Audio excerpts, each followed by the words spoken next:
Begin this broadcast with breaking news coming in, where the British Prime Minister Keir Starmer has spoken about Greenland with US President Donald Trump, and he's in fact told him that applying tariffs on allies for pursuing the collective security of NATO allies is wrong.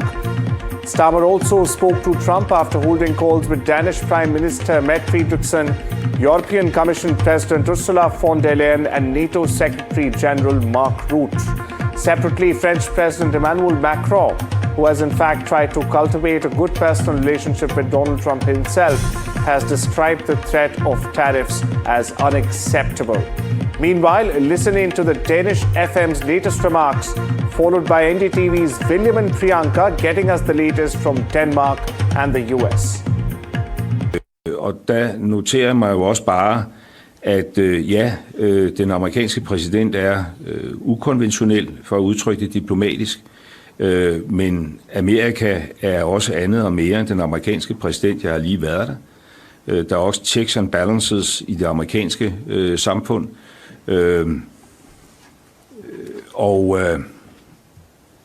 Og det giver mig sådan set en tro på, at når vi står sammen, og når vi er i stand til at forklare, hvad der står på spil, og det er jo ikke kun for Europa, der er ting på spil, der er også store ting på spil for USA, så skal vi også komme igennem det her. Altså, det er man jo nødt til at tro på, og det er man jo nødt til at arbejde for.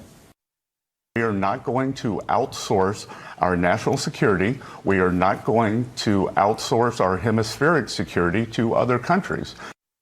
This meeting of EU ambassadors, an opportunity to get on the same page, to digest the developments over the weekend, and President Trump's announcement that he is prepared to impose tariffs on 8 European powers should Greenland not be given over to the United States. Now, officials I've spoken to say this is also an exercise in coordination in potential next steps.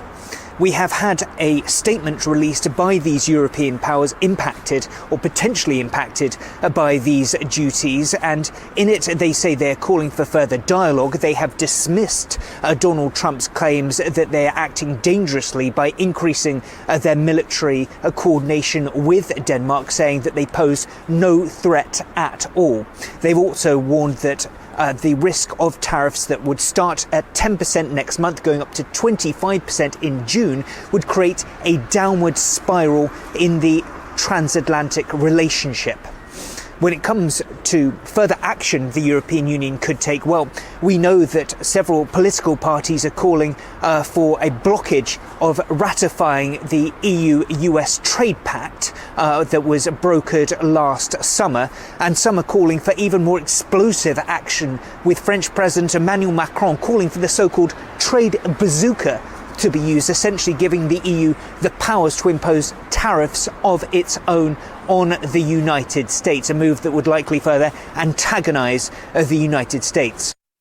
The European Union held an emergency meeting of all of its ambassadors in Brussels, a sign not of surprise, I would say, but of pressure finally arriving. The trigger is, of course, U.S. President Donald Trump's latest move, a warning that 10% tariffs could be imposed on imports from several European countries unless Washington secures a strategic arrangement involving Greenland, which is a semi-autonomous Danish territory. While European leaders are calling the threat unprecedented, this moment has been in many ways a long time coming. For years, and including in his first administration, Trump has argued that the United States carries a disproportionate share of the security and economic burden across the transatlantic alliance, from NATO defense spending to Arctic security. Greenland, which is rich in critical minerals and also strategically located as Arctic routes open up, sits squarely at the center of this argument. So from Washington's perspective, this is not about acquisition theatrics, but leverage in a rapidly changing geopolitical